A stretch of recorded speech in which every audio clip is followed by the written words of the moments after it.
Om Namah Shivaya. Welcome back to the Yogi and Disneyland show with your host, Eben Sterling. Shivaratri today, which is a day to honor Shiva. Every day is a day to honor Shiva if I choose. So I'm wearing my Jack Skellington as Shiva shirt with his stripes, much like the lingam stone, which I have here on the altar. I don't know if you can see that, but it's got stripes on it. It represents the two becoming one, often associated with male and female, masculine and feminine. But the unity and mixture of those two, for those of us that are getting less and less comfortable with the idea of a binary in terms of gender, and for those who are completely uncomfortable with that idea, I should say. So yeah, welcome. And I just kind of laugh at myself for talking about clothing and the exterior stuff, what's on the outside, but I do like to dress it up in a sense, in this earth body, in this identity. I like to have fun with it, so I'm also wearing, oops, I think that's an insult in some Islamic countries to show the bottom of the foot, but I'm wearing my stripes, yellow and orange, with Mickey as Vishnu, as Rama, incarnated. He doesn't remember that he's Vishnu, that he's Walt. He's incarnated into this physical earth world and has no memory of being the divine. Also one other funny thing with the black and white stripes, I'm wearing my Adidas stripes, black and white, and I think that it's funny, curious, peculiar, coincidental, fun. The stripes of Adidas, the three stripes, for me can represent the spirit, the body, and the mind, Brahma, Vishnu, and Shiva. Not that those two are parallel, but they're threes, and I like that Adidas is these three stripes, the trefoil, as they call their little logo, mind, body, and spirit, and also mirrored in the triumvirate of the Hindu pantheon. So enough of that. I know that it's best to just tell one story at a time. So today we're going to be telling the story of Splash Mountain,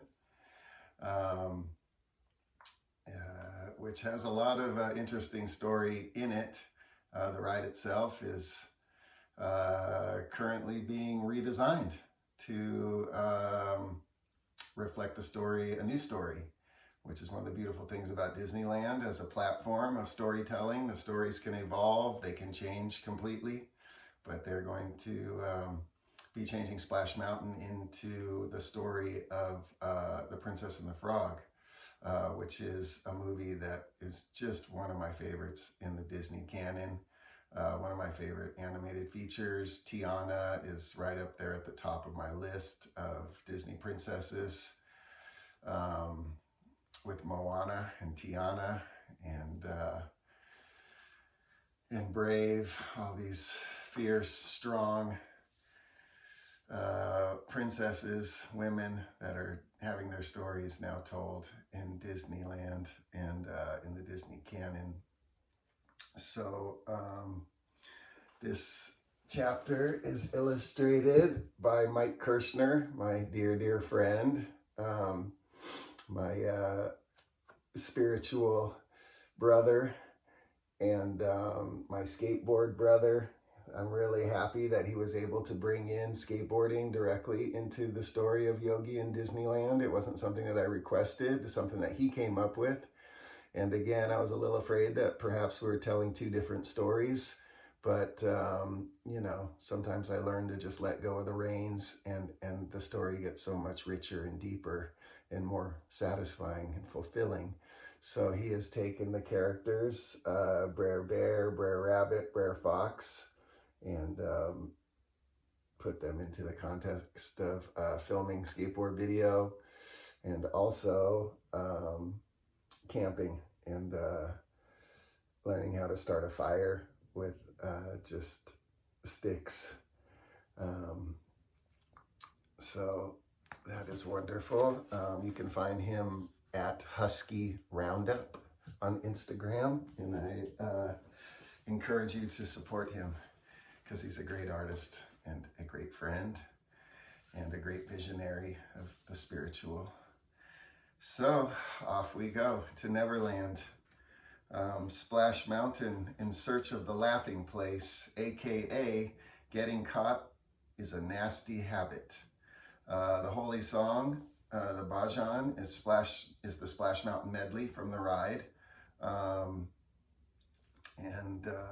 lyrics in this song, all the lyrics and song in the ride just tell such an amazing soul journey story.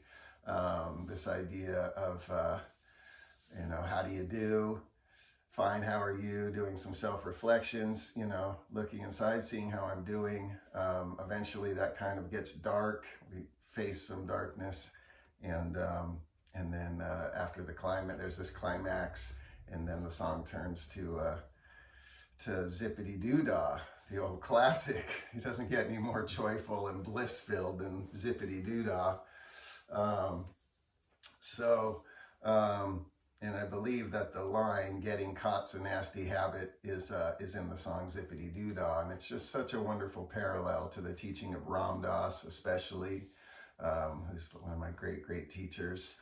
I have his picture up here, yeah, in the puja, in my altar, and he talks a lot about just getting caught again and again in the soul's development, in the development of the personality, and that ties right back to Shiva as the destroyer of delusion, the things that get us caught. So Shiva, his fire, burns away the delusion that we are something where we get caught in earthly manifestation and forget that we are living spirit traveling in a vessel of in the material plane. And that reminds me, it's time to light the fires, especially on Shivaratri. Oh my goodness, we can't forget that. So let's light the candles, light a little sage, and we shall be off. Got the mother here. Hello, Guadalupe. We love you. Every day is Mother's Day, don't forget.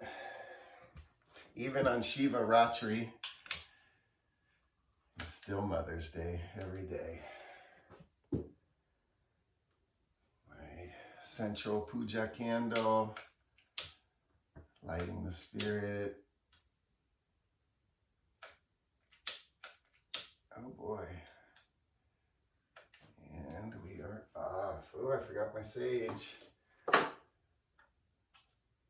Sorry about the angle today for the camera angle, but I figured since we're doing, since it's Shivaratri, we need to be in lotus position today. So I'm filming from lotus position. So sorry if I'm giving you some too many butt shots, as we call them at Thrasher in the skateboard world. Always trying to avoid those. I want to get the right perspective, the right POV, which is a good image for us, a good symbol for us. So, but today the right POV is going to be from lotus position, the position of the yogis, the position of Shiva on his Himalayan mountain peak, going in to seek our true divine nature. Yes. Oh my goodness. This reminds me, one more plug. I hate that my face keeps getting out of frame. But I do have a wonderful gift here to share that I just received this week. from the Hanumanji fan club. They can be found on Instagram. And for those that don't know, and to those that do, this, of course, is Neem Karoli Baba, also known as Majaraji, who is the guru of Ram Das and Krishna Das in the whole Ram Das Love, Serve, Remember Foundation community. That Sangha is all revolves centrally around Maharaji. So thank you, Hanumanji Fan Club, for sending me this wonderful japa.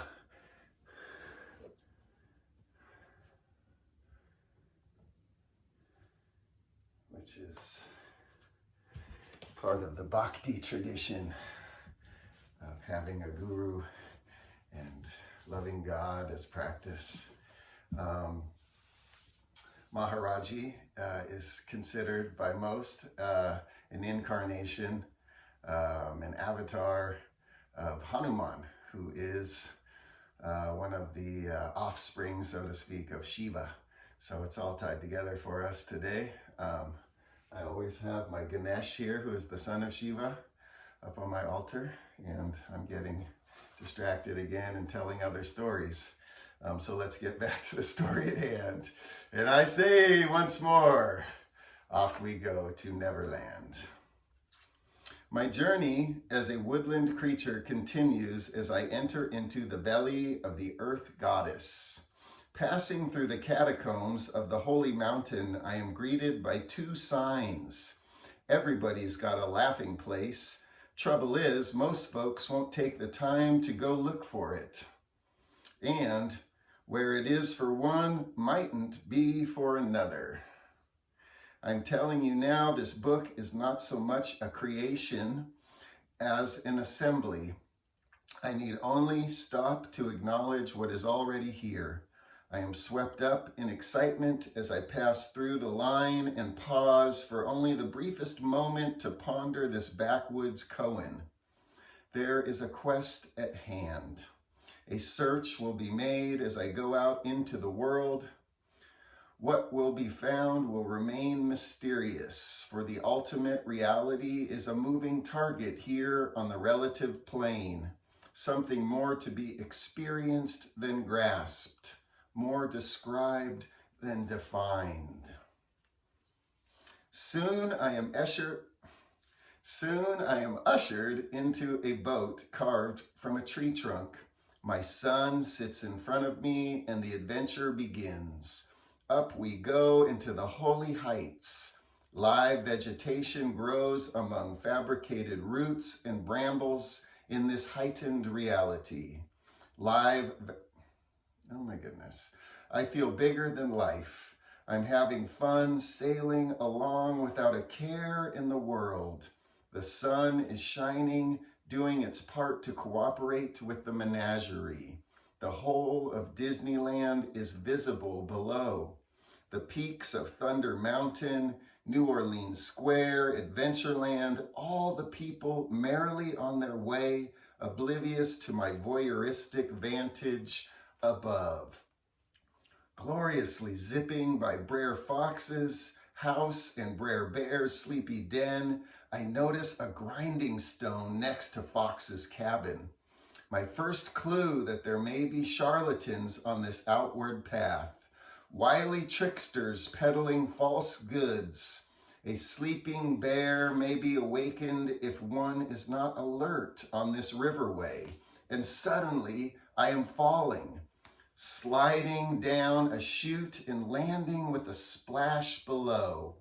A wake-up call.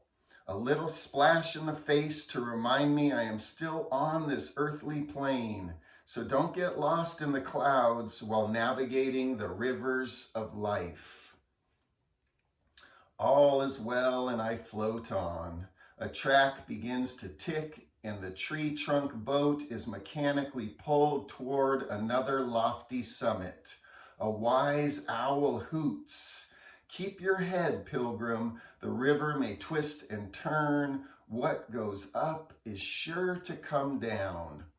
but it's no use. I am drawn inside into the heart of the mountain. The sun is no longer my bright companion as I am swept along into this inner realm. The deeper journey begins. Hee hee hee hee, ho ho ho. Boy, are we in luck. We're visiting our laughing place. Yuck, yuck, yuck, yuck, yuck, yuck, yuck. Gaining speed, our hero, Brer Rabbit, is playing out assorted leelas, outsmarting the fox and bear, and keeping his humor intact. He has left the comfort of the briar patch, the splendid symbol of the literal and metaphorical home that exists within this life of suffering. The barbs of life endured while enjoying the comfort and of family and familiarity. Our clever and exuberant hero heads out on his spiritual crusade to find his joyful laughing place. But things are taking darker and darker turns. There are drops, bumps, and splashes before we slowly and methodically drift into a lower realm. The music becomes foreboding and tensions begin to rise. The riverway is lined with the spotted tops of mushrooms growing in the darkness. Our jolly hero is entangled in panic. Longing for sweetness on his journey, Rabbit is tempted and ensnared in honey while fox and bear look hungrily on.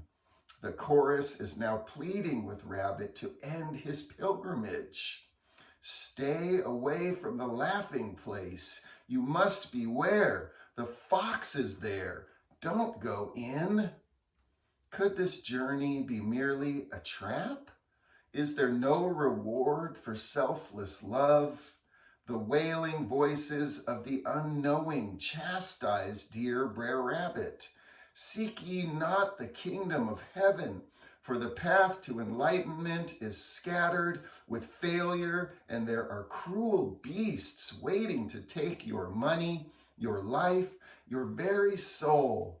Do not be led down blind alleyways, for love is nothing but tomfoolery.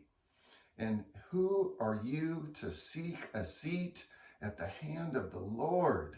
Who are you to proceed in such arrogant haste to the temple of true knowledge? Another ascent is before me.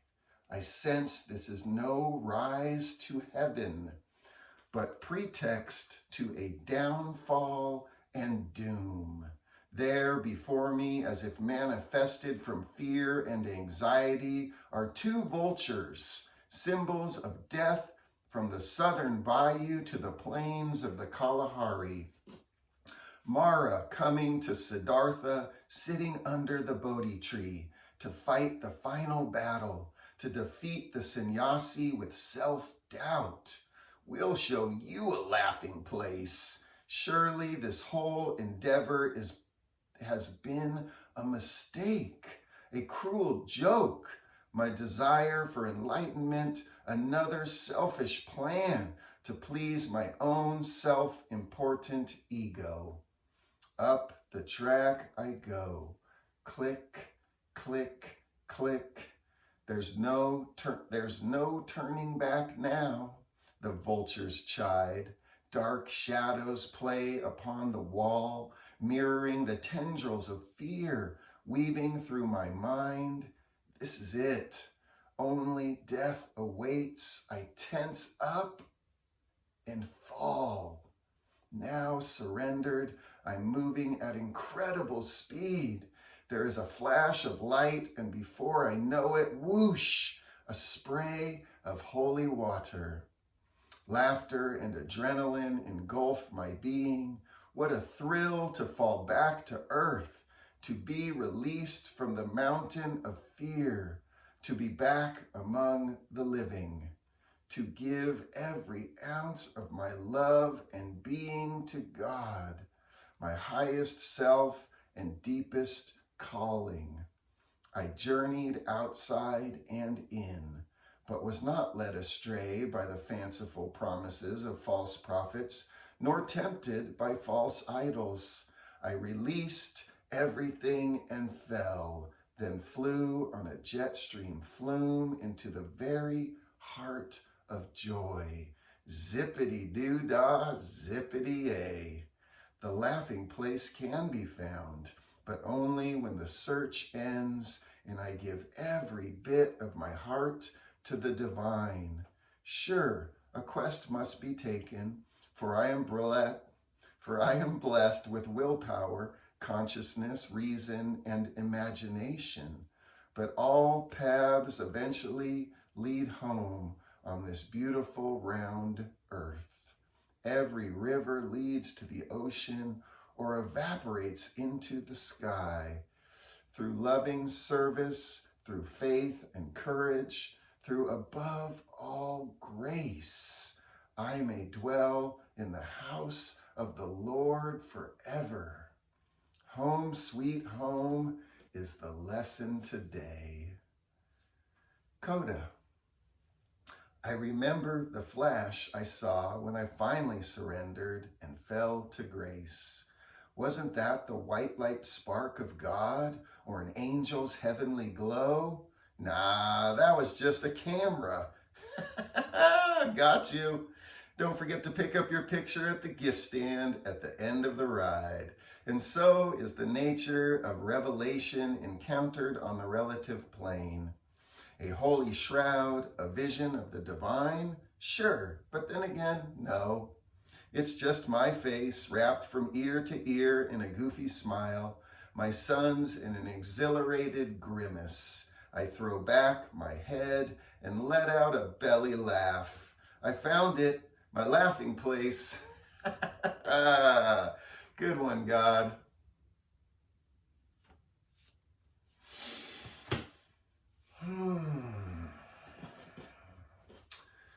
I invite you now to sink into whatever position you are in, whether you are sitting on a cushion in a chair at your desk, lying on the bed, lying on your yoga mat in Shavasana.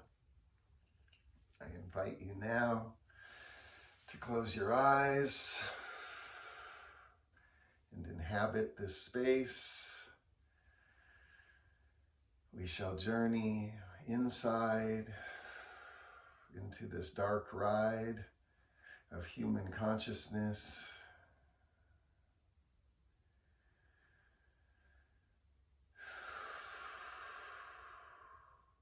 We begin by anchoring on the breath, the wind of Hanuman, the son of Shiva, the pathway to the spirit that dwells within.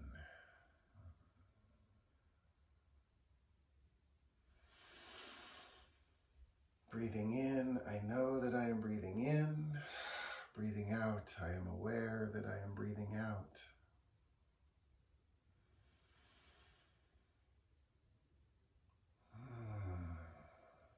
This life breath is the ultimate symbol and embodiment of the life spirit. In fact, the word for breath, inspiration, expiration, respiration, is all the same root as spirit. When the breath ceases, finally, in this human form, the spirit too ceases in this form. How delicate and wonderful the life force which dwells within each physical being on this material plane.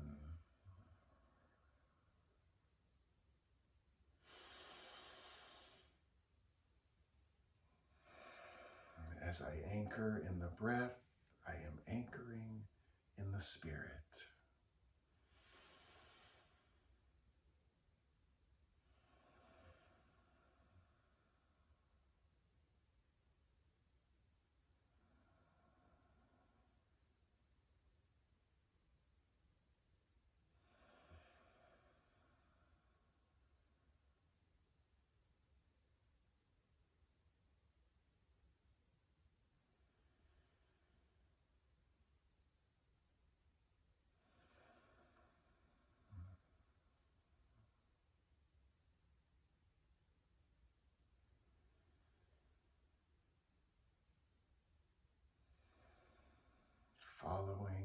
breath in and out.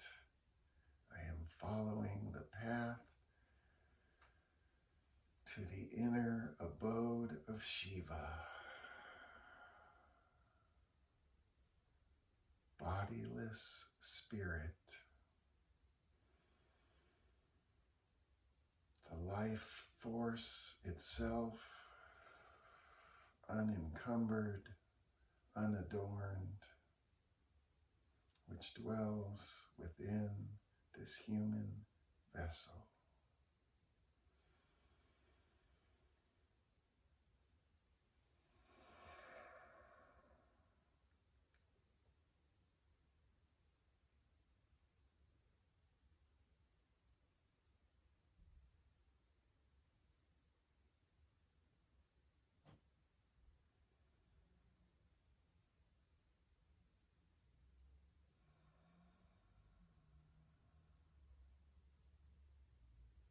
I go inside this mountain, this Himalayan peak of body, to find Shiva, the spirit. I let my thoughts fall away and do not follow them to their delusive stories, but simply return to the spirit that dwells within the mountain.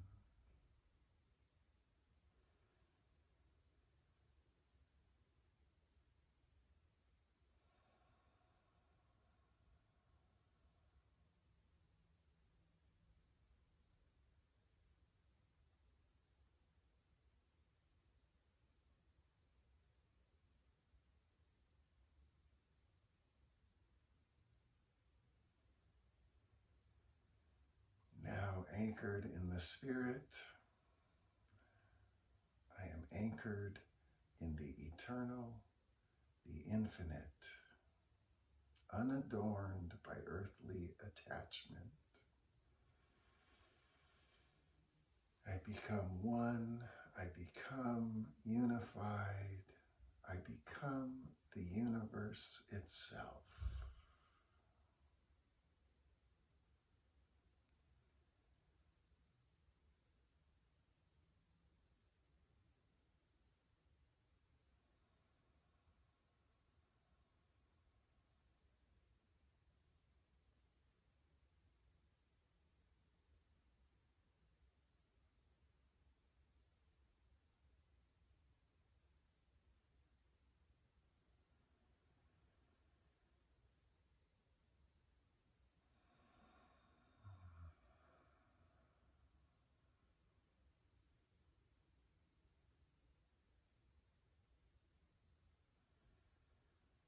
As thoughts begin to drag me back into the self, I simply return to the memory that I am deathless spirit encased in this fleshy body.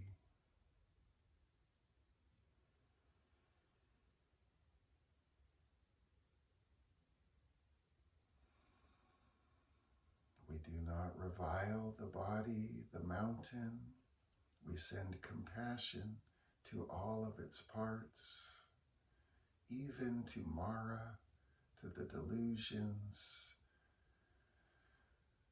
that make us forget, that have us forgetting the essence of eternity and infinity that lightens up this body, that animates this body, that animates the entire universe.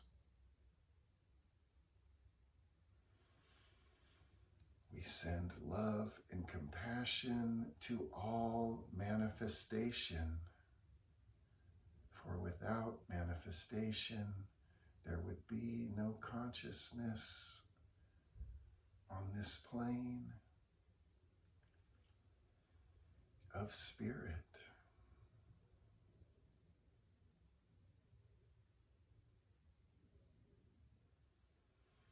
In meditation, we finally see, we finally know, we taste, we enjoy a true unity of of spirit and body and consciousness.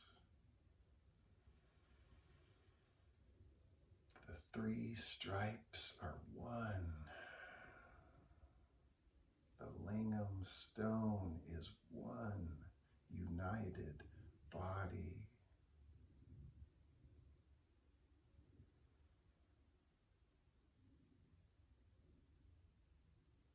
Both individuated and united.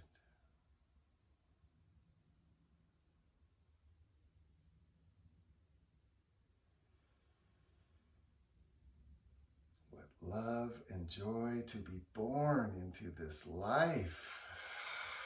Thank you, God, for this life. Thank you, God, for this day. And thank you for all the blessings of incarnation.